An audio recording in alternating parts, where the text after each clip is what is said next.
We usually put this on YouTube. Hi, everybody. Today is Thursday, January 8th, 2026, and this is the New Jersey Assembly Outreach presentation.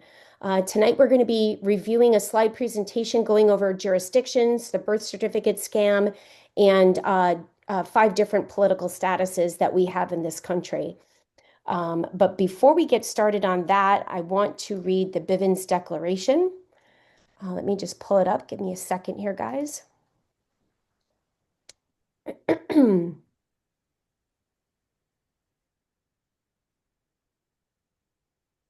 and I'm going to share my screen so you guys can read what I'm reading. And I think I'm going to explain this a little bit too, because, I want to make sure that everybody knows and understands why we read this. So this was actually a court case called Bivens versus 6 unknown agents from 403 U.S. 388, and it's from 1971. And this is basically protecting us from anybody taking what we're presenting here out of context and using it against anybody. So it's protecting both parties, So mostly, if there's anybody that is working for, the federal government or the state government or the city or county townships, they need to disclose that. So that goes for even anybody that's serving on like the Board of Education, because technically that's a township or a city organization, right? It's the de facto corporation, and so they need to disclose that. So anyway, this meeting is private. Bearing false witness, misrepresentation, and posting inflammatory rhetoric in public forums is forbidden and shall be addressed in appropriate manner. To eliminate all conflict and false allegations, is there anyone in attendance in today's meeting that is a member or agent of any law enforcement agency or public agency of the federal, state, city, county, or township agencies present? Is there any response to the Bivens decision for the first time? Hearing none, is there a response for the second time? Hearing none, is there a response for a third and final time? Hearing none. Anyone who is here under false pretenses, anyone who is working for any foreign government, including the territorial United States or municipal United States, anyone who is being paid or coerced to be here, must fully disclose their presence and purpose now or leave this presentation meeting. If they subsequently show up as federal witnesses, they are discredited for failure to disclose. Are you now or have you ever received money or personal support of any kind from the intelligence community? Upon no response to this notice of the Bivens decision, this presentation shall now proceed. Okay, and I also want to let everybody know that that's not to scare or not welcome people that work in those different agencies. In fact, I'd love if we had any law enforcement officers, any, people that are serving in the de facto government. I would love for them to join here. Because, everybody, all of us have been lied to, so including them. Okay, let me share my screen again. Okay, all right. Let's see. Okay, so that should be nice and big for everybody. You can see that? Yes. Okay, beautiful. All right, so welcome to the introduction. This is, we are the New Jersey Assembly, and we are the land and soil jurisdiction. I already said all that. All right. So, for those of you, I know Rodney, I'm just meeting you for the first time, and I've had the pleasure of meeting Corey, Naomi, and Debbie. But this slide presentation is old because I used to be the outreach committee chair. I've actually been elected into the chairman of the entire assembly, and that's just basically the speaker. It's no leadership role, so to speak. I'm just the voice for the assembly. So when we send out public notices, I'm the one that gets the privilege of autographing it. And so, I present the will of the assembly. There is no hierarchical structure here. But so the my I guess if you want to call it a title, or I should say the position that I serve in the assembly is the assembly chairman, but I also am serving as the treasurer and a recording secretary. So, our mission statement is to help Americans claim their rightful status, to self-govern and reconstruct the four pillars of our American government: the General Assembly, the Business Assembly, the Jural Assembly, and the Militia Assembly, thus bringing New Jersey back under the control of we the people. We educate ourselves and other Americans, like tonight, and we enforce our American public and organic laws, and we maintain the peace. That's really important. Our assembly is the population of the state of the Union and a member of the Federation of States. Okay, so why do we say that we have to enforce our American public laws? And basically, our American public laws, our organic public laws, is very simple. We live by the Ten Commandments. Okay, it's nothing religious. It has nothing to do with a religion. It just is that these are basic concepts like thou shalt not kill, thou shalt not steal, thou shalt not lie. These are kind of like basic precepts to live by. And so those are our organic laws. And then our job is to maintain the peace, like because they have coined us. One of the things that they have called us and named us is a combatant. And so you don't want to be combative, right? You want to keep the peace. You can speak your truth and but speak respectfully and with authority at the same time. So these are things that when you become an American state national, these are concepts and different behaviors that we want to continue to instill in our population. All right, and this is just a quote from Thomas Jefferson. When the people are afraid of the government, that's tyranny. But when the government is afraid of the people, that's liberty. And isn't that the truth? Because right now, everybody is afraid of the government, right? That's how they obey. That's why they obey all the statutes, all the codes, and why they pay their federal income taxes when that's a voluntary system. It's based out of fear, right? And we know that fear is false evidence appearing real. That's what that means. All right, so getting into the three jurisdictions, we have land, air, and water. And the soil jurisdiction actually falls under land, just to be clear here. But they separated this out, because they wanted to use that word, the acronym to spell out law, right? And these three jurisdictions are international in nature, since land, air, and water wrap around our entire planet and are present and interface with each other almost everywhere. The most fundamental and therefore the one with the most authority is the law of the land. Wherever you go on our planet, there is land. Even in the middle of the ocean, if you dive down deep enough, you will find land. It is the physical matter upon which we stand, walk, and have and live our lives. Crucially, we are beings of and upon the land. From dust thou has come, and to dust thou shalt return. We do not have wings or fins and gills, and it is upon the land that the rivers, canals, well, the land is our home, not the sea or the air, and it is upon the land that the rivers, canals, lakes, and oceans flow. It is upon the land that the winds blow. So the meaning of the term jurisdiction, all right, we're just going to break this down into simple terms so everybody knows the root words of this. So jurisdiction is a compound word coming from the terms juris and diction. Okay. Juris simply means right or law, like jurisprudence or jury, right? Those are two words that stem from this same root word.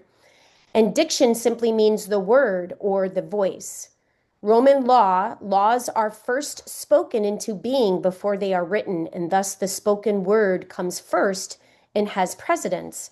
Like, and even back in the day, this is where we get, your word is the law, right? When you make an agreement with somebody verbally, that's considered your law. Mm. All right, so therefore, jurisdiction means the word of law or the voice of law. And it is important to understand under which particular word you are choosing to stand, because ultimately it is a choice that you make knowingly or unknowingly. And I want to pause there for a second because, how are we to know that the word understand actually means if a police officer pulls you over and asks you, do you understand me? And if you say yes, that means that yes, I stand under you, meaning that you are giving them authority over you. But who knew that? I know I didn't know that. I just thought understand means I comprehend what you're saying. And if I said no, I don't understand you, then I'm agreeing to that I'm some kind of an idiot, right? But it had a completely different meaning altogether. So these are things that we become aware of when we are learning these things. All right, so as living, breathing men and women, we are born onto the land, and therefore the law of the land is the native jurisdiction which we are owed by birthright. Any other jurisdiction is foreign to us unless we choose it to be ours, and this ultimately comes down to the concept of consent, which again is what they did not give us. Because if you were born on one of the 50 states in America, you take your nationality from the state in which you were born. So if you were born on New Jersey, your nationality is a New Jerseyan. And that's your birthright status. But because they introduced these birth certificates, and we'll get a little bit more into that later, they unlawfully and without your mother's consent, because they didn't fully disclose to her what this birth certificate was, they unlawfully converted you into a different jurisdiction.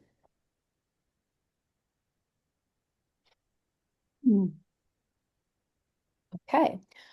The law of the land is where you physically exist. In the smallest possible microcosm, you can think of your body as being land and your being or your soul as inhabiting that land.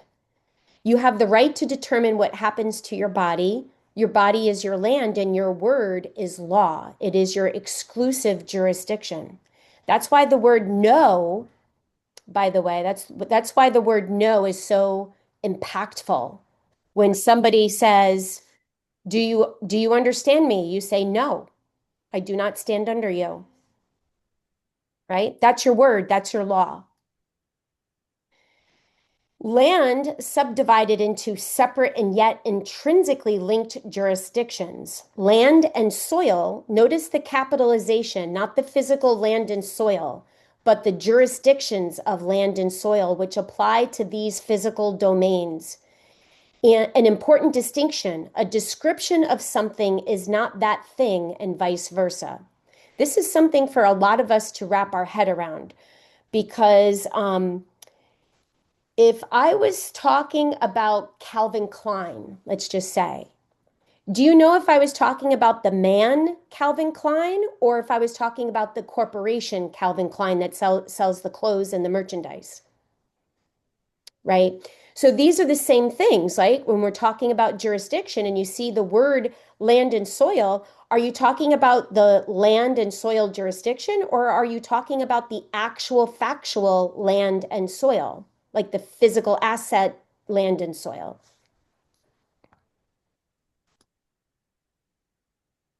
The distinction between the land and the land and soil, uncapitalized, is an important one to make because land and soil are occupied by fundamentally different entities in law. And if you do not know the distinction between the two, then you do not know where you stand, and therefore the rights and responsibilities that you take on in each of these jurisdictions.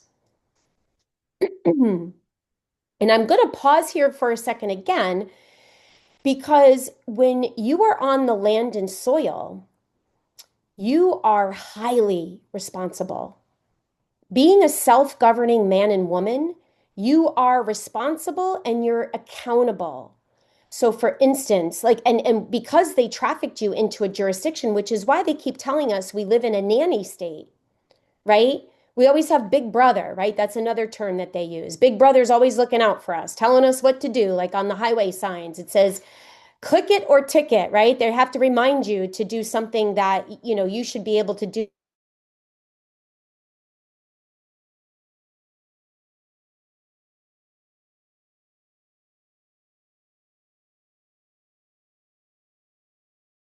without one. There's that fear again, right? Putting the fear into you so you obey. So when you are a self-governing man and woman on the land and soil jurisdiction, you're no longer treated as a little baby. You're not a child anymore that has to be reminded of those things. You have to be responsible and accountable. All right, so the land jurisdiction with a capital L, everything below the top 6 inches of soil.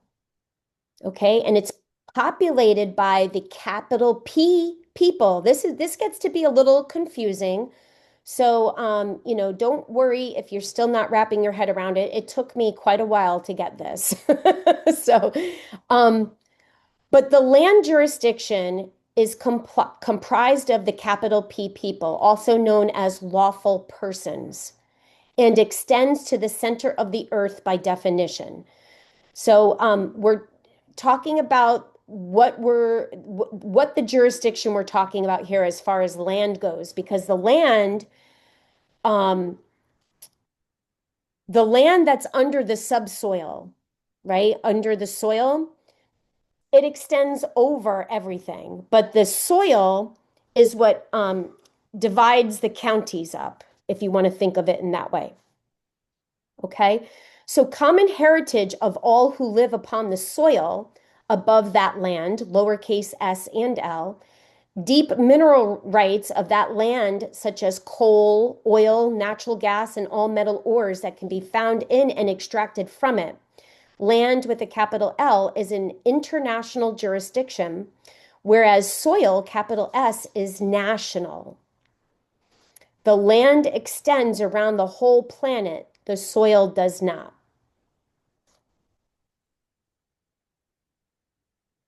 Okay.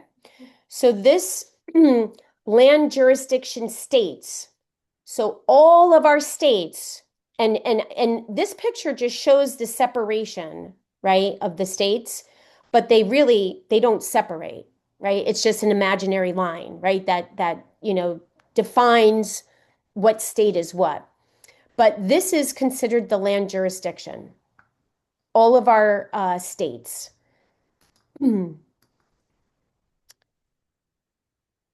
Soil, capital S, which is the top 6 inches of soil, and the air immediate above that soil.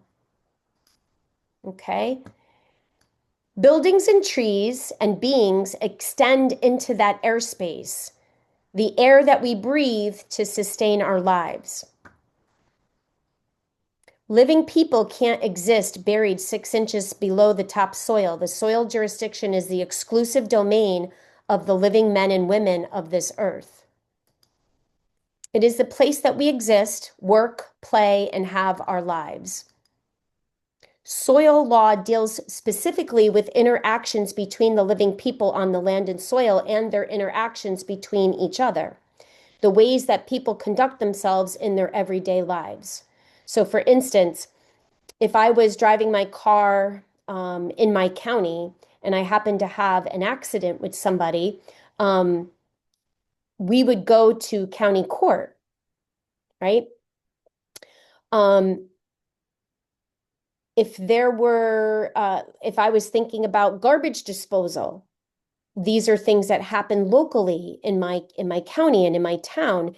These are all considered soil jurisdiction. Now, if we had something like minerals that we were dealing with on our state, that would go to the land jurisdiction.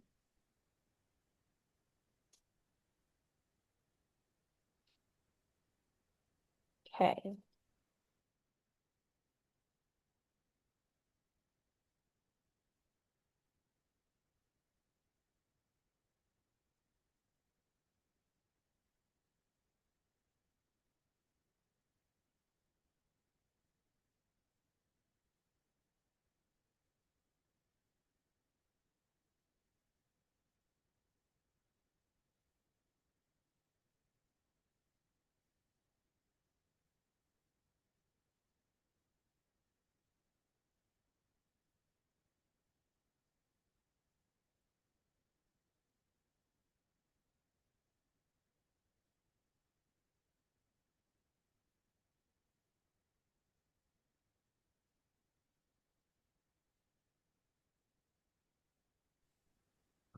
Are you guys still there?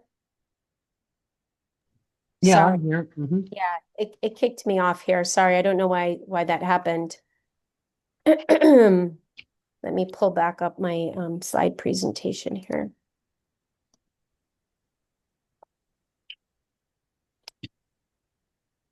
Looks like I got decent service, so I don't know. Let's see here.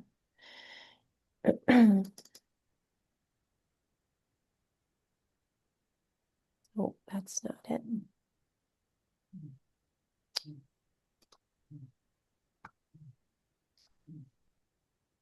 Let's see, maybe this was it. Yep. Okay.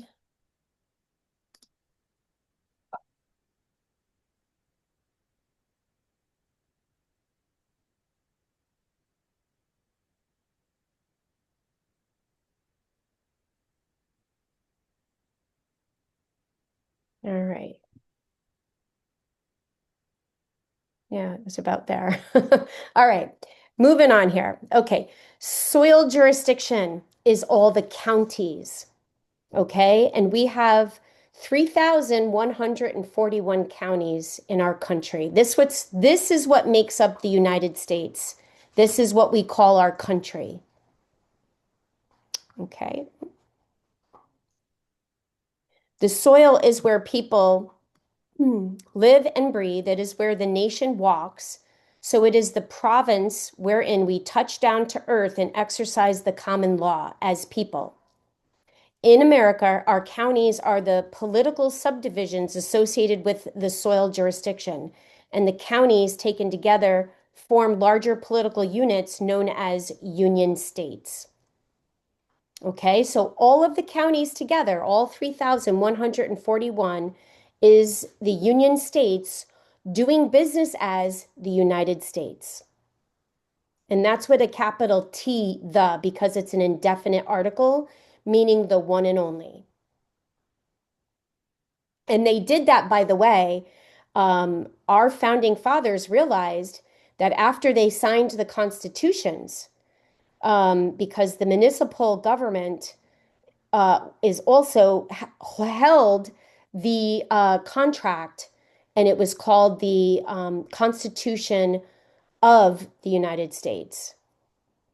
And then you had another one that was the Constitution of the United States of America. So those two constitutions, the names of them given to our subcontractors, is what confused everybody. And because of that, they realized that the municipal government, being called the United States, has a lowercase t, and then the British territorial government, that's called the United States of America with a lowercase t for the, is different than our Federation of States and our Union States. Okay. All right. Understanding States, December 1st. All right. December 1st, 2019 by Anna von Reitz. A couple days ago I wrote an article about the concepts of land versus soil and domicile versus home and international versus national, and how the whole business of transition from colonies to states to states occurred in this country. I also touched on the definition of soil, the top 6 inches of dirt, versus the land, which is everything under that skin of soil on top. The way all this developed then is that the colonies became independent landed estates owned by the people living within their borders. Perhaps the best way to envision this is a thin outline of your state's geographic shape, 6 inches thick, that you walk upon and plant crops in what we think of as our native soil, and this soil comprises the national jurisdiction belonging to you and the rest of the people who have adopted your state as their permanent home. Your nationality derives from the soil. You are, strictly speaking, a Texan, an Ohioan, a New Yorker, and so on, at birth, and your state is your nation. Because there are 50 states of the Union, we typically say we are Americans when someone asks our nationality, but in terms of actual law, that is not correct. We are Wisconsinites, Californians, Montanans, and Louisianans, et alia.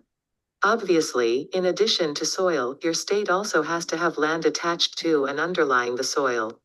This underlying subsurface layer plays by its own rules and is the home of many resources that your state shares with other states. Aquifers, oil reservoirs, mineral deposits, and so on don't respect political boundaries drawn on maps, so it should become clear why the land is an international jurisdiction in much the same way that the sea is an international jurisdiction. For example, pollution of groundwater that occurs in one state may easily become a problem for one of more other bordering states that share the same underground resource. Such pollution becomes an interstate issue, which in this country means an international issue. Please note, because our soil jurisdiction states are nation states, the words interstate and international are synonymous in America. Over the years, these technical differences between the national soil jurisdiction and the international land jurisdiction have not been well understood and are mostly only appreciated by miners and other subsurface resource developers and specialists in law and legal matters who have to deal with the interface between land and soil. Most of us go our whole lives, and when we say Minnesota, we automatically think of it as being one contiguous entity, and we parrot the phrase land and soil without knowing the difference. We just lump these two things together for most purposes, the same way we say we are Americans, though in fact we are Virginians or Wisconsinites or. So, one name, Minnesota, stands for both the land in international jurisdiction and the soil in national jurisdiction, which is attached to and defined by the physical borders of Minnesota. This thing we call Minnesota is a physical place with borders, landmarks, land and soil, lakes and running rivers, and thanks to the Great Lakes and the St. Lawrence Seaway, access to the oceans of the world as well. All the other land and soil jurisdiction states of the Union have their own unique character, borders, landmarks, land and soil, etc. too. These states, which are physical and which are geographically defined by borders and landmarks, are not created by any constitution.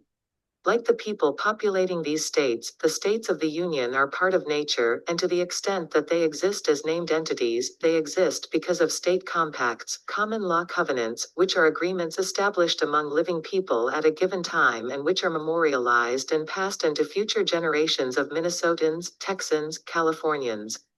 Neither the actual states nor their federation doing business as the United States of America owe their existence to any constitution.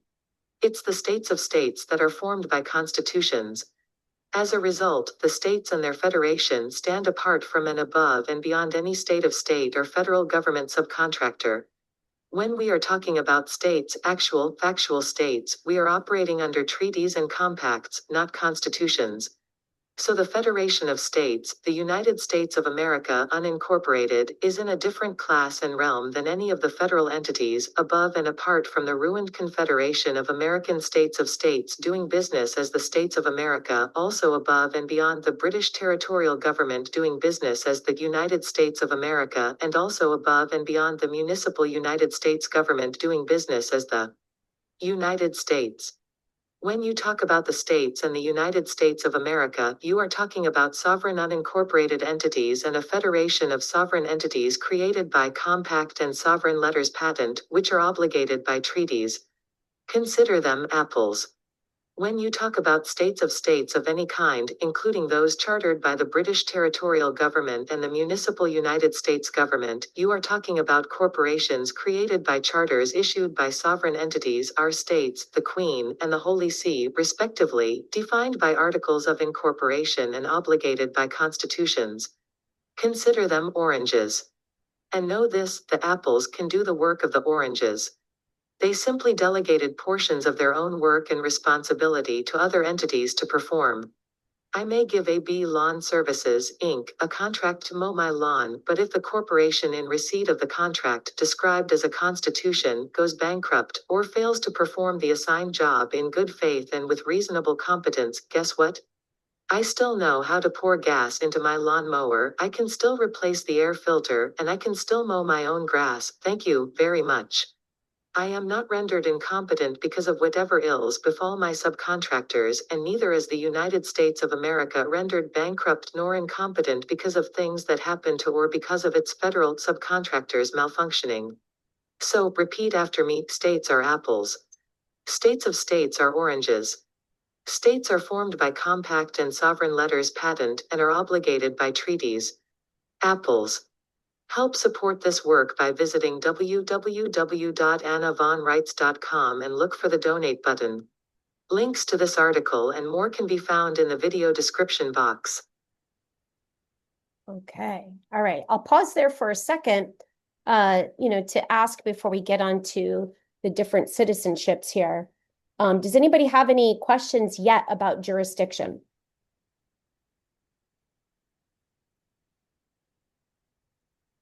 And you could just unmute yourself and say, may I?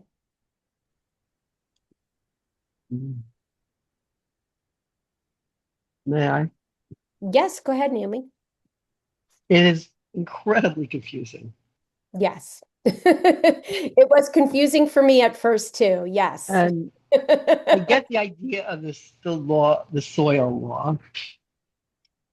I don't have any clue, even though I'm a lawyer, of what the international land, um, law is, or how it works, or whether it's a treaty. I'm completely confused. Completely. Yeah, well, there is a difference between, soil law and land law as opposed to sea jurisdiction, because sea jurisdiction deals with contracts, right? It's contract law.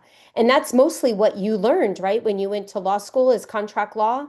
Well, we were told one thing, but we learned another. I'm sure that's a little bit confusing.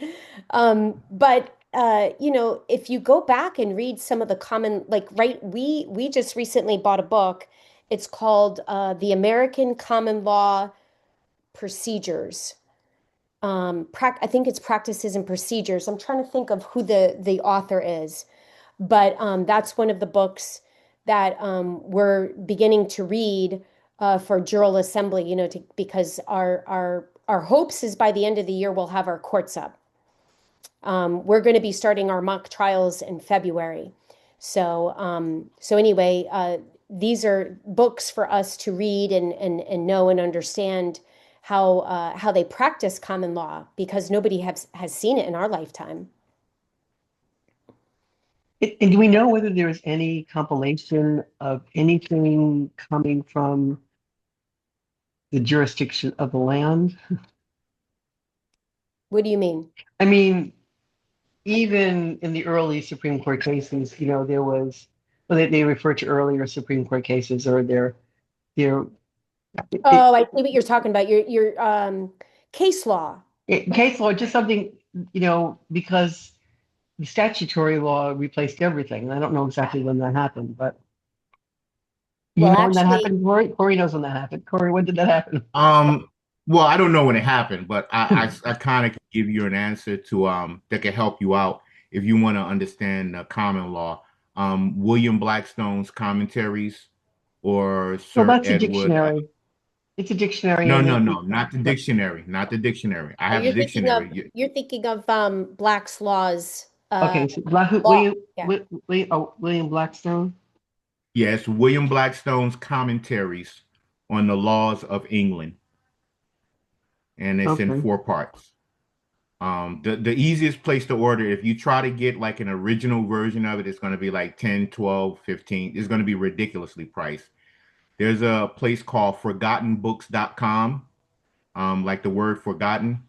And you Mm-hmm. go there and look it up, and they do republications of first and second edition books. and they'll have a copy of that, and you can look at that, and that'll help you understand the common law, and that's the direct uh, where our statutes in some states, like I know here in New Jersey, it says that New Jersey common law is directly tied to the common law of England, but it doesn't tell you how. And that would be how the laws of William Blackstone. Good. Thank you very much. Yeah, and something else for everybody to know too is that we don't use Black's Law Dictionary because that's actually the C jurisdiction, right? So if you're looking up UCC codes and statutes and you're looking for the definitions within that jurisdiction, right? We call it legalese. So if you want to know what they're defining for legalese, you would look in Black's Law's dictionary, right? But in common law, we use Bouvier's law dictionary. Okay, that's also American common law. We want to be really careful with which common law. This is what these con artists do. They take things and they make like a parallel universe. They duplicate something and they rename things over and over again, right? So we need to be careful with our language and knowing when we're speaking in law what jurisdiction we're dealing with and the right terminology to use, which is one of the reasons I think why law school for you guys took so long is because you're basically learning a different language. You're learning the legal language, and especially in contract law. So codes and statutes, if you go back to, I know we reviewed this a few times on here, but there's a lot of Supreme Court cases that uphold the law of the land, right? Which is one of the reasons why they just overturned, they just recently, the Supreme Court just recently ruled that states cannot turn rights into privileges and charge a fee for it. Now, they're just reiterating a law that was already, a cases, like this is case law. You could go back and see so many different case law that says this, because what the point is that they're going into the Second Amendment, right? A state can't take away a right to bear arms and then force you to go and apply and get a mental evaluation and do jump through hoops basically, and they can't take away your right to bear arms and then impose all these statutes and codes and fees and whatever else they do. And so currently I think there's a lot of our blue states are now trying to come up with different codes and rules within their states to try to make it, they're going to have to abide by this Supreme Court ruling. And that's one of the things that our government, by the way, is going to be reaching out to our de facto and our sheriffs and letting them know that you need to uphold this Supreme Court case.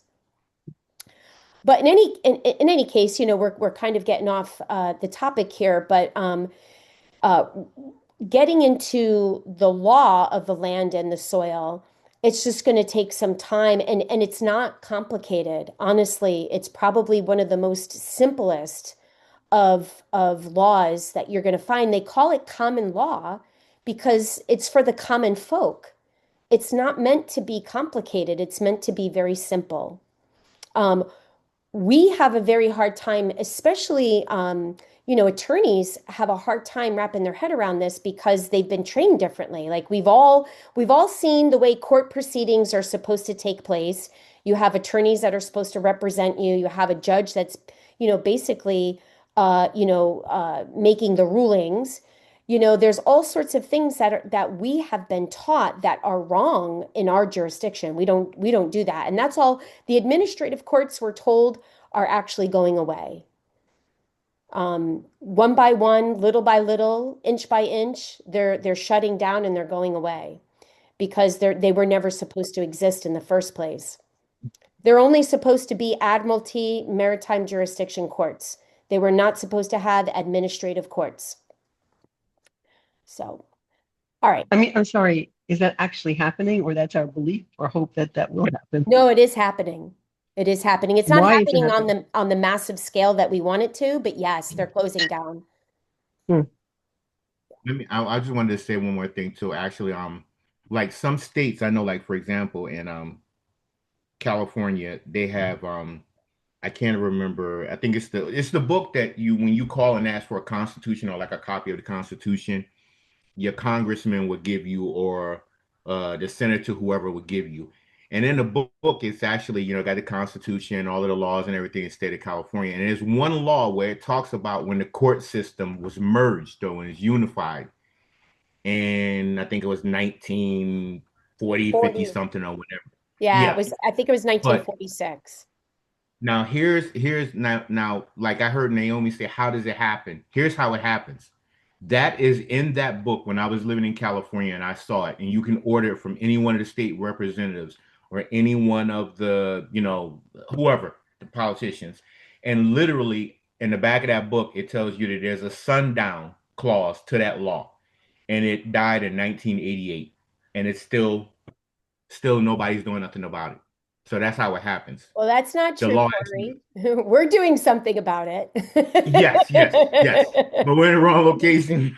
But Well, yeah, here's the thing is we can't expect the criminals to stop being criminals, right? And not all of them are criminals, right? A lot of people that are serving in those capacities are doing what they think, that has been done for how long? Like we've never seen the way that our founders intended this government to operate in our lifetime, and probably maybe three or four generations before us. They haven't seen our government functioning the way that it's supposed to be functioning. So little by little, they slowly cooked the frog. That's really how they did it. You know. All right, guys, let's move on. So we do have five choices of citizenships, or it's really technically political status. Okay, I'm going to let you guys know that we don't have citizens unless you are working for the government.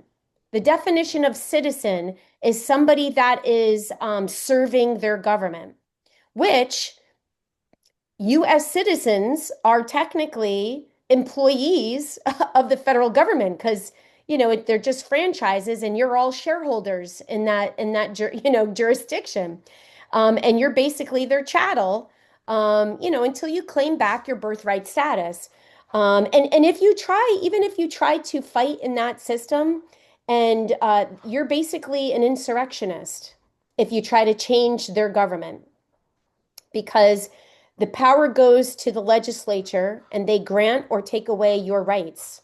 And that's why you only have civil rights. They're just privileges that are granted to you by your legislature. But as an American state national, your rights come from your creator. If you go back and read the Declaration of Independence, it says it right in there, that our rights are endowed to us by our creator.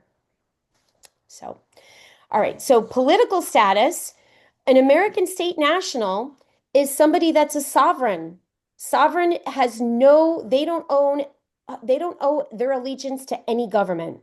They're just living their life free, and we have quite a bit of those. I think I forget if it was you, Debbie, or somebody last night on a meeting asked how many people are status corrected on New Jersey. In our system, we have roughly around 200. But the majority of them just like to live free. And we have probably about 10% that participate in our government. So we'd love to get more people on board. Obviously, our goal is to help correct people's statuses and get them back to being free and get them out of enslavement. That's really our goal. But we also need people that are willing to get our government standing. And so when you do that, if you're going to serve the state assembly, any of our elected officers are technically citizens because we are serving our state assembly. Okay. And so those are the two political statuses in America, as being an American. Is it either an American state national, which is just another fancy name for sovereign, or an American state citizen, which is, in other words, an officer that works for the American government. Okay. And then the third option is a federal United States citizen. These guys are considered dual citizens. Okay. They work for the federal government in their professional capacity, and in their private capacity, they're just American state nationals. American state citizens. American state nationals. So nationals are sovereigns. If they're a dual citizen working for the federal government, they can't serve in our government. You can't, so basically you can't serve two Hmm. masters, right? Oh, wait, you say, I'm confused. You said there's an American state national, which is the person with the corrected status. You said there's Yep. an American state citizen, which is a citizen serving the government. Yes. Yes. And anybody that takes the name of a citizen is basically owes their allegiance to a government. Okay, so if I said I was a US citizen, You owe your allegiance to the British territorial government. right. So you said a federal US citizen is a dual citizen who Yep. works for the government, The federal government but is an American state national? in their private capacity. So, for instance, if we had somebody that was a state trooper, right? That he's working for the federal government, and in his Hmm. professional capacity, he's serving a British territorial government, but in his private capacity, he's living as a free sovereign. Now, if Okay. he ever decided to run for office on our American government, he would have to give up his job as a state trooper, which, we do have a lot of them that have retired, that went in retirement, and they are serving their American government now. I, Yeah. as an American state national. Actually, there's if they're serving our government, the American government, they're a citizen. Then they're American state citizen. Yes. Yeah. Okay. But a federal US citizen, you're saying, is a dual citizen who works in their job for the British territorial, what was it? British territorial, whatever. Um, Yes. but is in his private status is an American state national. Yes. Okay, got Yeah. That's what it. a dual citizen would be here in America. Okay, Yeah. It okay. would be the same thing too. Like we have somebody in our assembly who's from another country initially, but he's been here for many, many years and corrected his status here. He's an American state national, but he also has a citizenship from his native country. So he's considered a dual citizen. He can't hold office in our assembly unless But he he's were to give up his citizenship from his native country. but he would not be a federal US citizen. He would just be a dual citizen. Yes. Okay. Well, and I guess it would depend on which country he was coming from, because we need to keep in mind that Great Britain has done this to many, many other countries. So like Japan, Australia, Canada, they have a corporation is running their countries just like they are here in our country. And so if they came from one of those countries that are also occupied by the Great Britain, then they would be considered a federal, dual citizen. It just depends on what country. Okay. All right. Now the fourth one is very plain and simple. It's a British territorial U.S. citizen.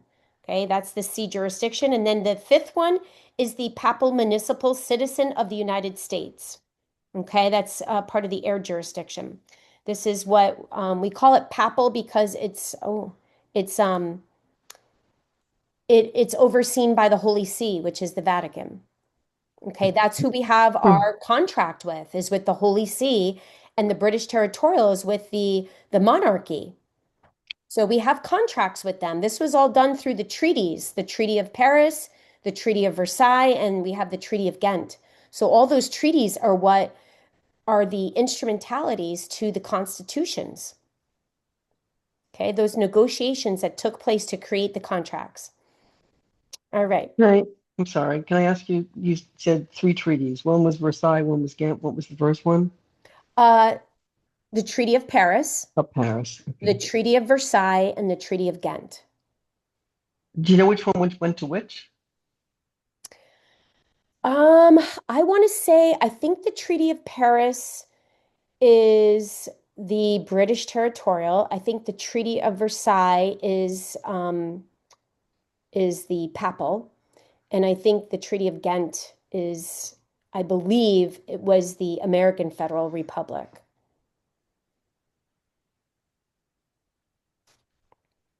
All right, moving on here. Hmm. American state citizens. So these are American state nationals, sovereigns, and American state citizens, which are the elected government officers. So these are all the living people. They have all natural and unalienable. That means that they can't lien on our rights.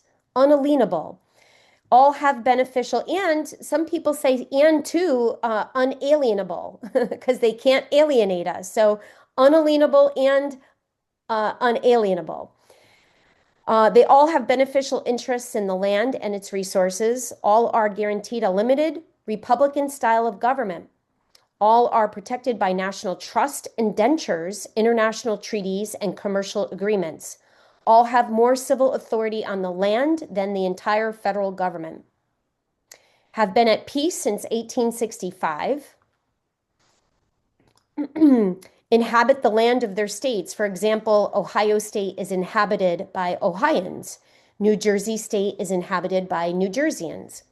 And we fly the civil flag of the United States of America, major. So this peacetime flag, this is also called open gate.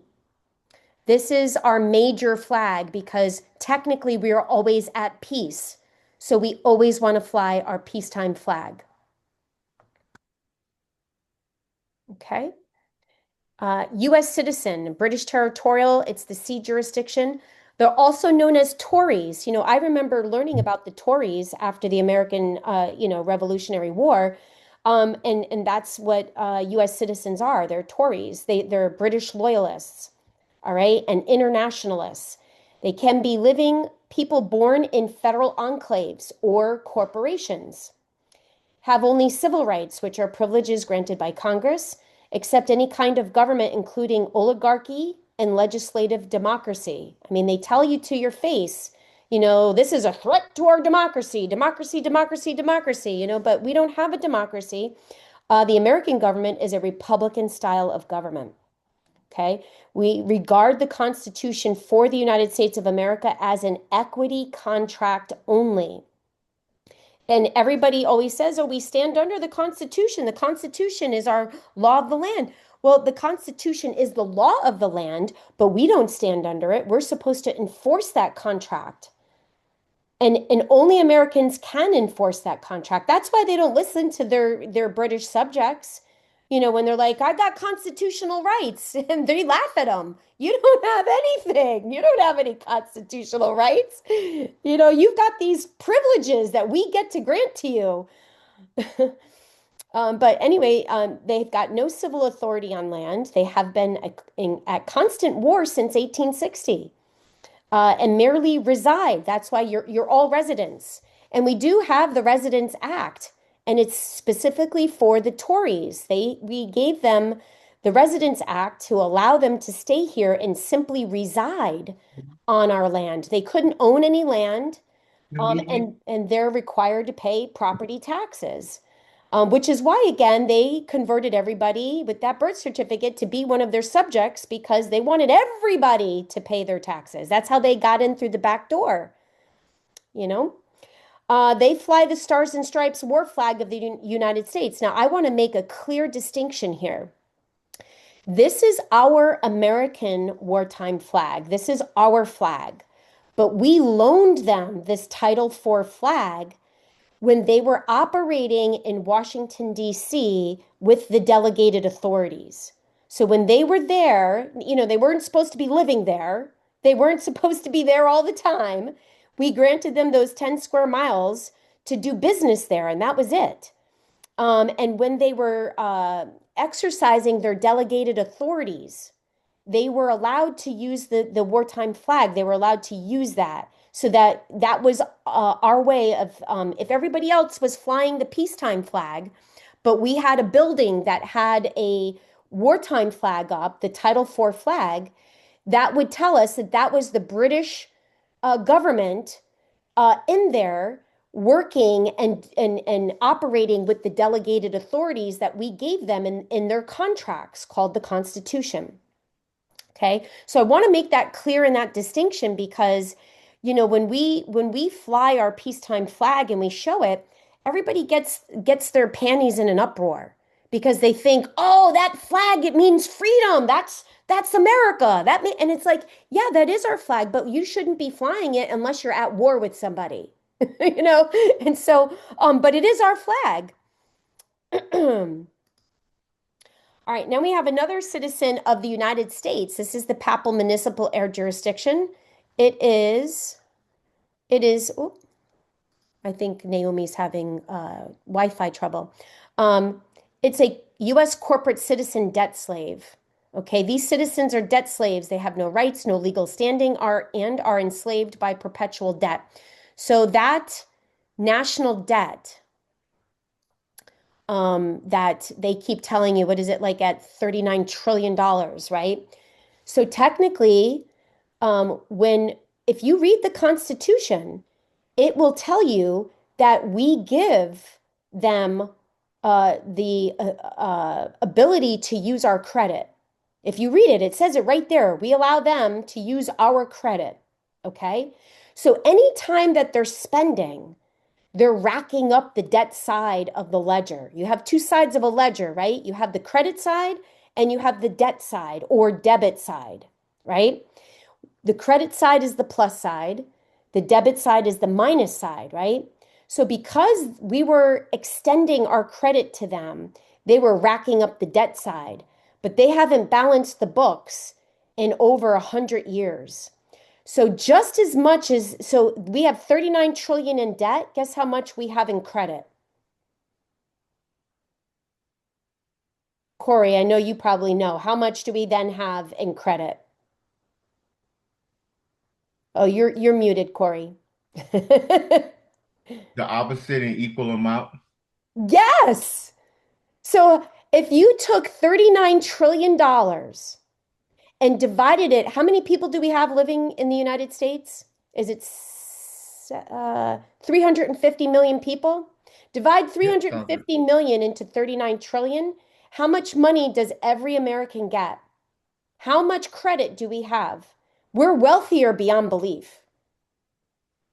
So when we open our global family banks, this is what Anna talks about when she talks about prepaid credit, because that's what's owed to us, is that credit. They turned everybody into corporate slaves and have been making us apply for our own credit and then charging us with interest for it. Get a load of that shit, right? So they owe us, and just a little note, a little side note here. If anybody gets some kind of a stimulus check, right? And let's just say it's, I don't know, $10,000. That's breadcrumbs, folks. Don't fall for it, okay? If you get something like that, hopefully you are status corrected by then. But we were told that if you get a check like that, you are to autograph it with your byline. When you become an American state national, we have ways of autographing our documents. But you're to say accepted for partial payment on the back when you endorse that check. You were to put accepted for partial payment because that's a breadcrumb, and that's they owe us so much more, and they're not getting away with not paying up. All right. So how do people choose their political status or their citizenship, right? So when babies are born in America, they are already on the land and soil jurisdiction. However, because of the birth certificate scam, they were unlawfully converted to a foreign jurisdiction. Let me see if Naomi's. Oh. So your birth certificate has two basic functions. One, it is an insurance indemnity receipt, which is required under the Lieber Code / Hague Conventions. They have to give you an indemnity receipt for the property that they are stealing from you. Essentially, an insurance policy guaranteeing that your property won't be harmed as a result of their use of it. Okay? This makes you the subrogee, the insured party, and priority creditor of your own estate holdings. This process of registration, as opposed to recording, in our jurisdiction, we record things, we don't register things, okay? It creates a separate person. Notice that it's in all capital letters, just like on your driver's license, right? Your name is in all cap letters there. So it creates a separate person named after your given trade name, yet owned and operated by a franchise of the municipal United States. The separate government of Washington, D.C. operates as an international city-state by the members of Congress. When you get your birth certificate authenticated by the United States of America State Department, you find out for sure which federal corporation is issuing the birth certificate you have been issued. Now, this is something that we haven't done. It's not something that you have to do when you correct your status. But if you wanted to see what was the organization that issued your birth certificate, you can ask for a authenticated version of your birth certificate. But in most cases, it will be the state of New Jersey. But in some cases, will be a federal department, such as the Department of Defense. Okay, second, the birth certificate is a bond, literally. It is a bond issued against the value of the estate, or more recently, the public transmitting utility. Assets that belong to you. So they made you into a public transmitting utility. Now think about that, right? We're electrical beings. So they're calling us a public transmitting utility. Okay? A bond is an IOU, a promise to pay under stipulated conditions. No different than a Federal Reserve note. Okay? You have the certificate proving that you are the actual owner of the assets being bonded. But until and unless you claim your exemption from their system of things, the benefit of the bond goes to the state or department that is insuring your purloined, which is stolen, property against loss or damage. So, and if you go on to this website here, it's just the TASA website, you know. TASA stands for the American State Assemblies, and then it's .americanstatenationals.org/birth certificate /. Okay, you'll be able to find more information on that. All right, I'm just going to play this short film.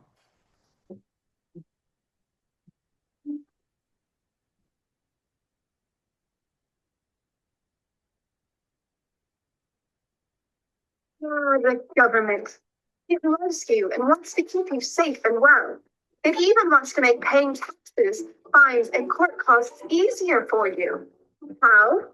Well, you'll need to meet your straw man. He was born the same day you were. He looks like you, has the same name, and lives in your house, but you never knew he existed. You will have even paid his for taxes. The worst part? He's been dead from day one. From every birth certificate, a legal personality or legal fiction is created with the same name to confuse little old you into thinking it's you. So there's a human you and a paper you, or as it's commonly known, a straw man. So when it seems like government officials, court clerks, or the police are speaking English, they aren't. They're speaking legalese, designed to make you agree to verbal and written contracts without even knowing about it. Those come from Black's Law Dictionary. For example, when the police say, "Do you understand?" you'll say, "Yes." What they are really saying, "You stand under our authority." Oops, Daisy, you just created a verbal contract with them. You clever government. Did you know that whenever you register something, you are handing over title to the person you register it with? That's right. Whenever you register something with the government, they assume it belongs to them. Registered your car? Super! Now you are the registered keeper of your vehicle, and the government can crush it when you don't pay your straw man taxes. Expecting a new bundle of joy?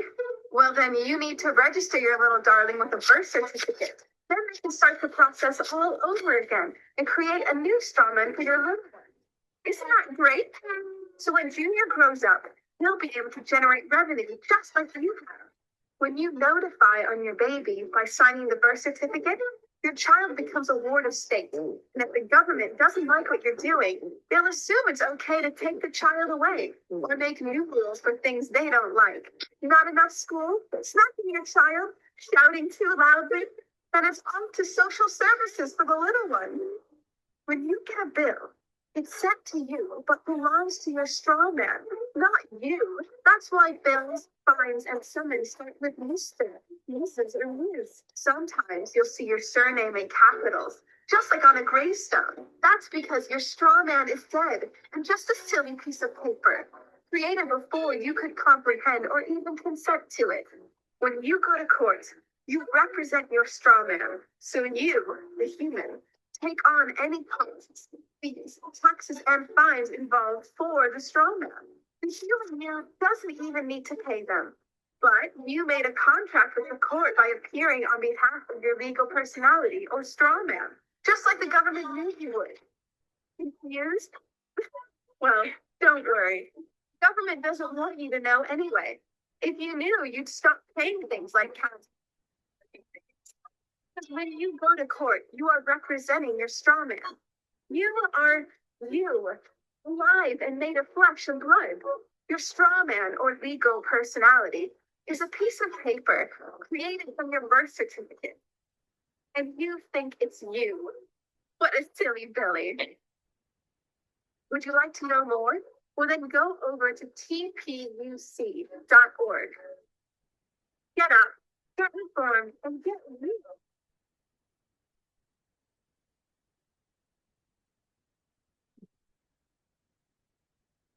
All right. Anybody have any questions on that fun little cartoon?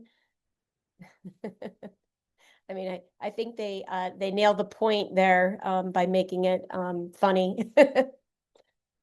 Anyway, all right. So if you want to be a free American with unalienable God-given rights, you must correct your political status. There really is no way around this. And I know that something that's unknown for a lot of people is scary. I had a lot of questions when I corrected my status, and I thought that if I was going to correct my status, that I'd be removing myself from society and from living a normal life, and that's not it at all.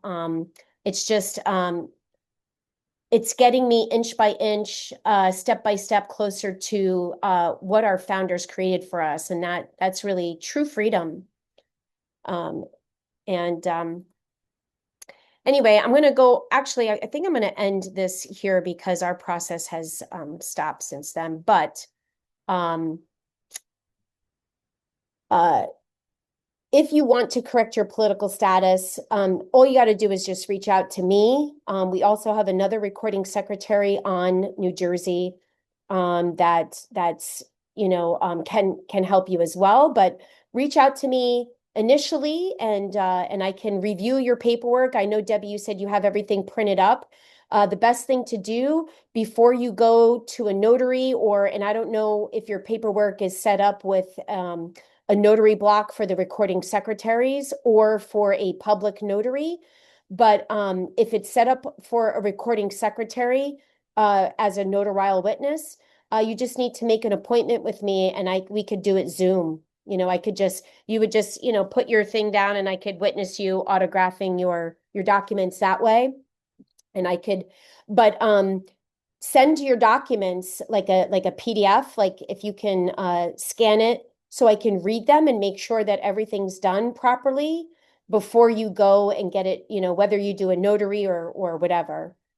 Because a lot of times, sometimes, there's something in there that you missed. It could have been, your copyright sign. It could have been a thumbprint. It really anything. And we see all sorts of things. So, and we want to make sure that you're autographing it with the correct ink and all those fun facts.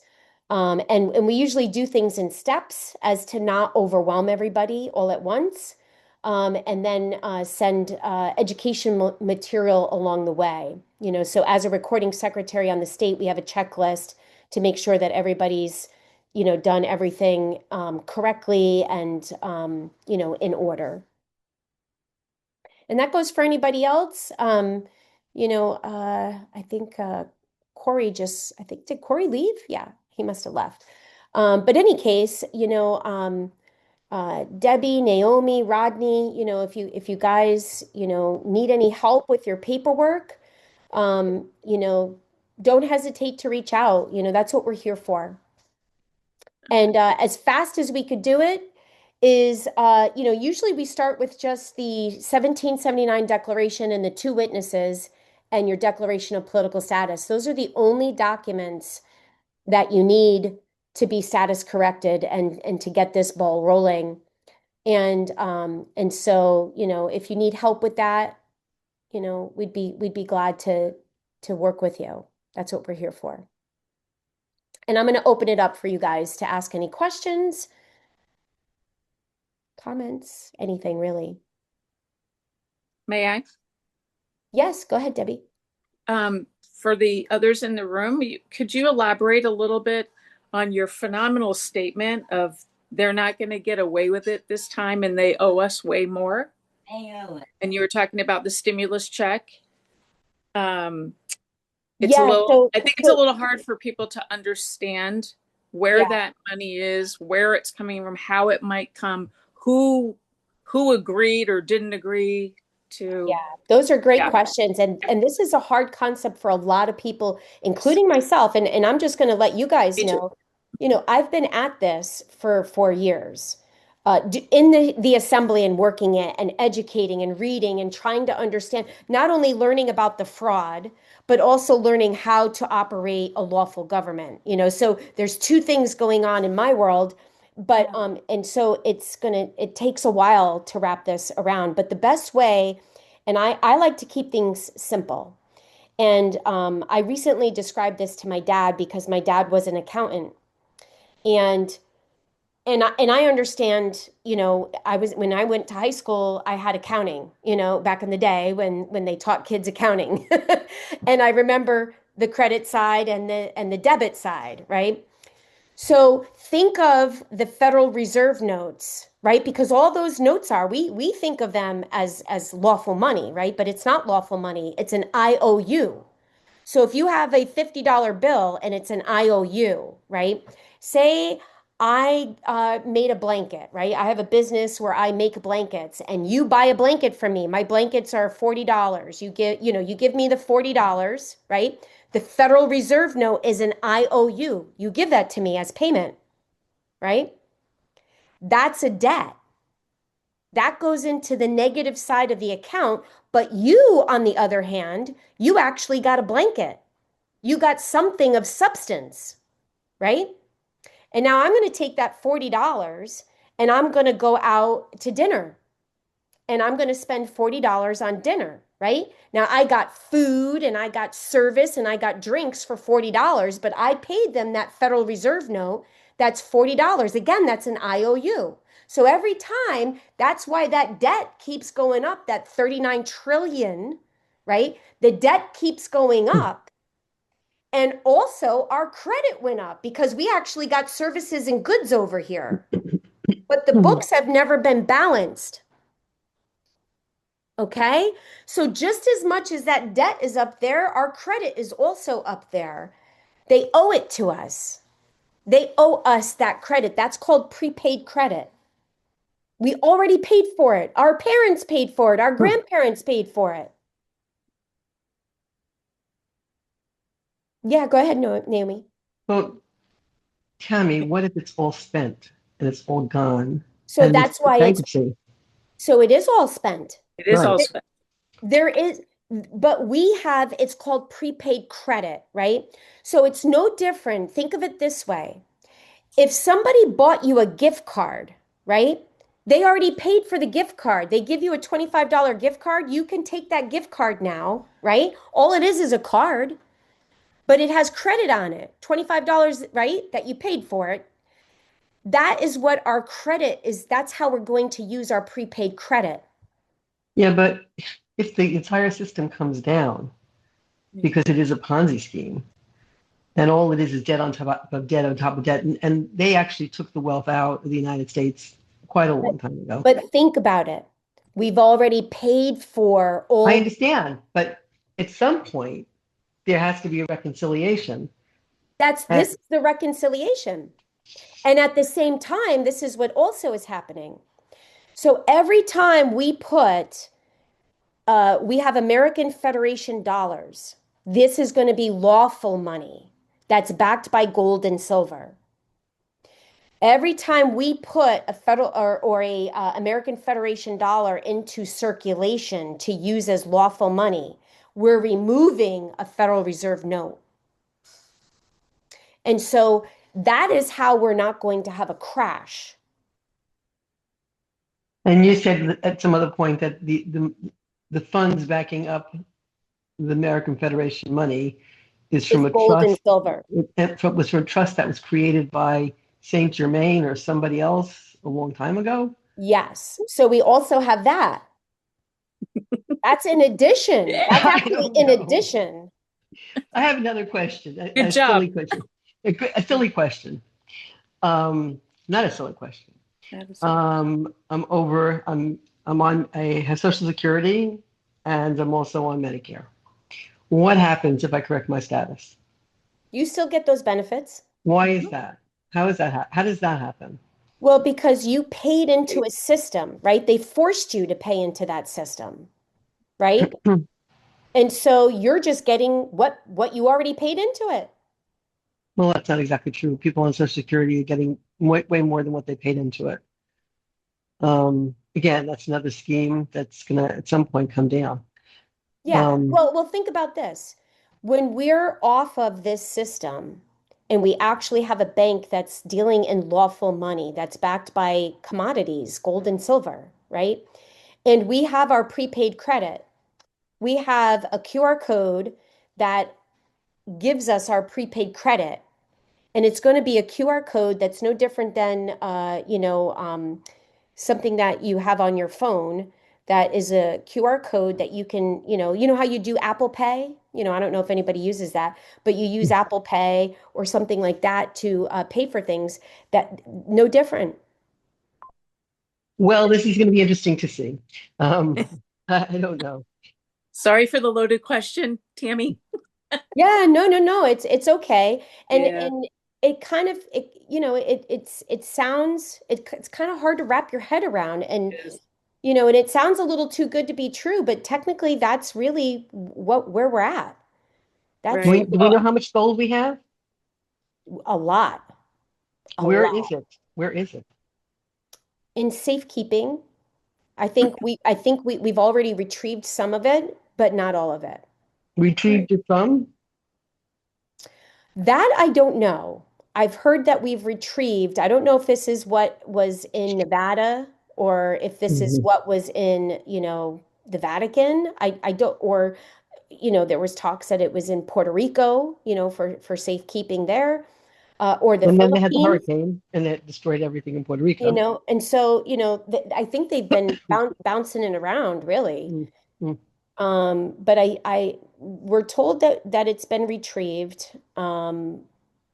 Everybody, in our organization, we're looking for evidence, but if I had to take a guess, they're not going to disclose that because this is something that I think everybody needs to know too. So during the Civil War time, when Abraham Lincoln usurped our government, the reason why they were able to get away with it was because they created a war. So the war was actually between the British territorial government and the papal municipal government. Those two entities were fighting with each other over cotton fields. And this is why the topic of slavery came in, because the southern plantation, uh, you know, um, owners wanted to keep their slaves, right? And the northerners, uh, the I guess it was the Union and the Confederacy, right? They had these two separate entities that we were told were armies, but they were, representing it. They were telling us it was to represent one wanted to free the slaves and one didn't. But really, it was an argument about the cotton business and who was going to get the American cotton business because there was competition with the Egyptian cotton, right? When you think about the British, like the British Raj and the East India Company and things that they were in control over, it all goes back to business. So what they did was they told the people, the everyday people, that they were starting a war to free the slaves, but really what they were wanting to do is to gain control over the cotton business. Who was going to get control over the cotton business? Was it the British territorial or the papal municipal? But they had to use slavery as a reason to get an army, right? To get people to volunteer to be a part of their their militaries. So they used that as a choice. Now, what also happened, and this isn't talked about in our history books, is that the American government was attacked. The officers that were serving on the United States of America, which is the Federation, right? The States of the Union, those officers were sought after and were murdered, right? And who were to know the difference? Because we were in the middle of a war, right? And families went in hiding. The Federation families went in hiding. A lot of them were murdered, and there was a handful of them that survived. One of them is our belated head of state, James Clinton Belcher. His family is hereditary lineage to the founders of this country and served in the Federation. That's why he qualifies to be head of state. And that's why he qualified to summon or to call, we don't like to use the word summon, but to call our assemblies back into session. That was sad. It was September, right, Tammy? That he passed, it was November. November. Yeah. Oh, that was sad. Yeah. Yeah. And so anyway, getting back to, the St. Germain Trust, James Clinton Belcher was the hereditary head of state. Now, his family, it was an arranged marriage, and he didn't, neither of them really knew why it was an arranged marriage, but he was the hereditary head of state of the Federation. She was the heir to the St. Germain Trust. And the St. Germain Trust was a trust that was set up over 100 years ago. And it was basically to break the poverty in the world. The world, right. Break the chains of poverty in the world. And what happened was these people that have usurped our government has also usurped, they got their greasy little hands on the man who was the trustee of the account and tricked them into gaining ownership of it, just like they stole our seals and they've been using our seals. There's a lot of nefarious history that has been missing in our history books. So, that's kind of why our government, why we can say with full confidence that the New Jersey Assembly is the only lawful government on New Jersey, because our head of state called us back into session. And he called back into session every other. All 50 states are back into session. Yeah. And at the time when he was calling us back into session, the only standing assembly that was still operational was in Texas. Interesting. Yeah. I have one other question. So if I change my status, the only elections I can vote in would be for, as an American state national, for, I guess, the assembly, correct? Everything else, every state and everything else, I would not be able to vote in. Why would you? Well, I haven't. And remember, I'm a New Yorkian, New Yorkian living in Actually, you're a New Yorker. I'm a New Yorker living in New Jersey. And you're going to help me change my status, right, Tammy?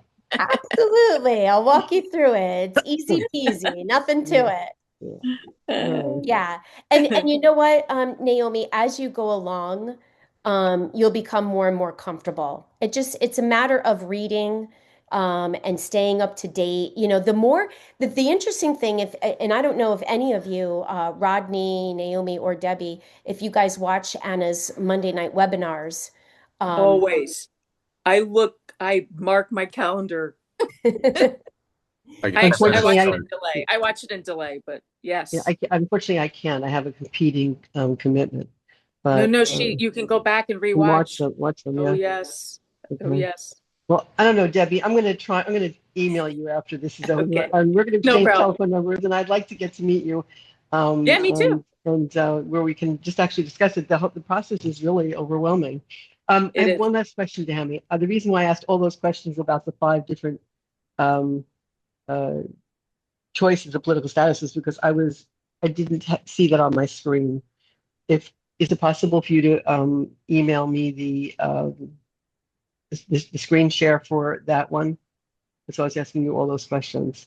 Um, In fact, what I can do is I'll send you a document that has the description. It has the 5 and it's got more detailed description. I've got a document for that. That's actually one of our education pieces that we send, as people are, correcting their status and they're going through the process. We usually send that as part of our education piece, but I can send that to you. that would be terrific.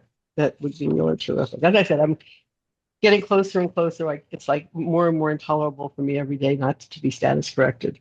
But Yeah, well, it's really refreshing to see a lot of people online talking about how they're not even going to pay their income taxes anymore because they're tired of the corruption. I think the MAGA people are getting so frustrated because there hasn't been arrests, and he's not holding up his bargain of what he was promising to do. And so, what a surprise! yeah, it's not a surprise at all. Rodney, I didn't hear you when we asked about Anna's Monday night webinar. Do you get a chance to watch them? I may have seen one, but I think I should see it more regularly.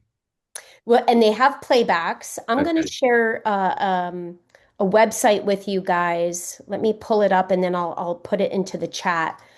Um, it's actually. Neurologist, and this is the Oh. one thing I teach my patients to shrink their. Oh, I hate when that happens. Hate it. Yeah. Let's see here. It's got a mind of its own. Yep. Okay, so there's a channel on Rumble. It's called the Mop and Bucket.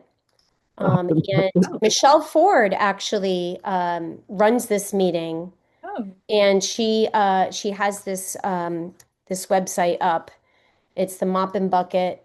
You can see playbacks to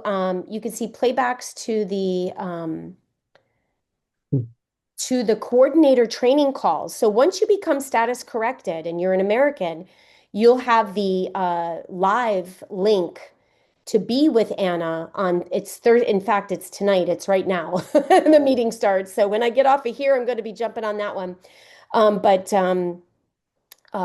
you could be live and ask her questions yourself.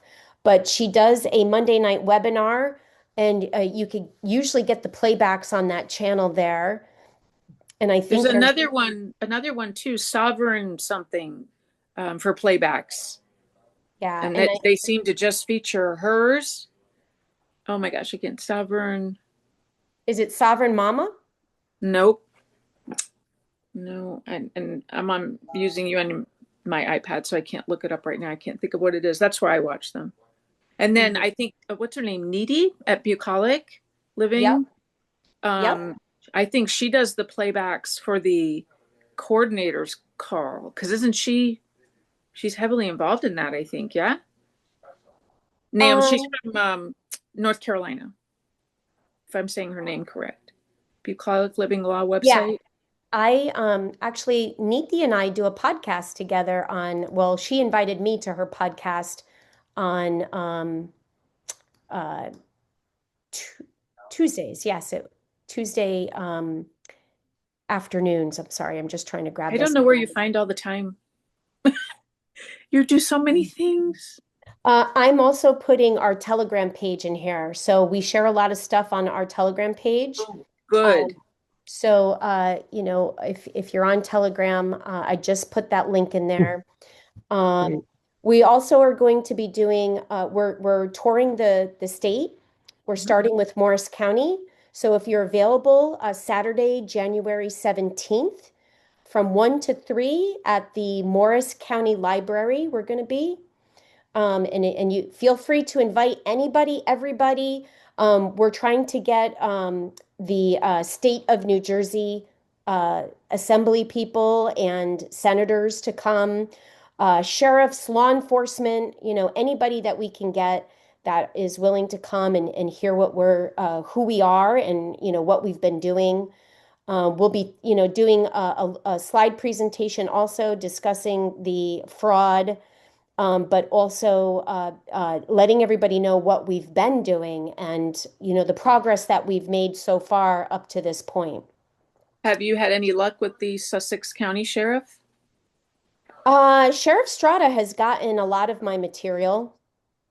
So Nice answer. as far as having luck, like they know who I am. I bet And they and do.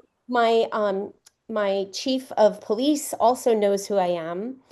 And some of the detectives here in my town know who I am. But as far as I'd love to get together with them. I would love to have a land and so actually would love to have a soil jurisdiction sheriff on our assembly before we start making those approaches. Right. But yeah, I'll probably, I'm going to try to reach out to them and invite them. But we're going to be touring the state. So eventually we'll get to, you guys are in, is that Monmouth County? Mhm. Yeah. Yeah, So but I can't do Yep. Saturday. Yep. But Tammy, I tried to open up the link on Telegram, but it says it's a private channel. How can I hmm, try and get into it? What's the name of the channel? it should just be the New Jersey Assembly. Okay.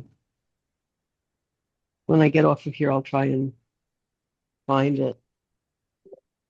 Yeah. And if, let me see if I can, yeah, I should be able to just send you the link. Let me try it again. Hold on.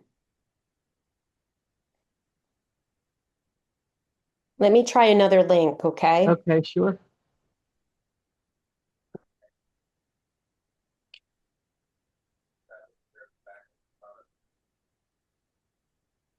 Let's see here. Hmm.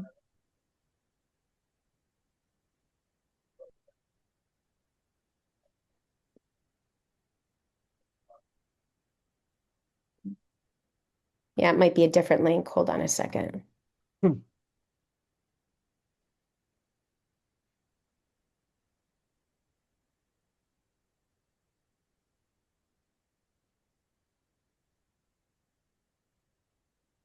Okay, let me see chat. Try that one, Naomi. Okay, we'll do. If I can give me a moment. Let's see.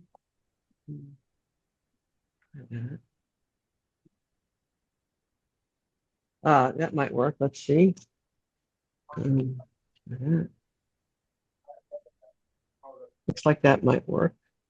Beautiful. Okay, perfect. Yes, join group. There you go. Okay, Awesome.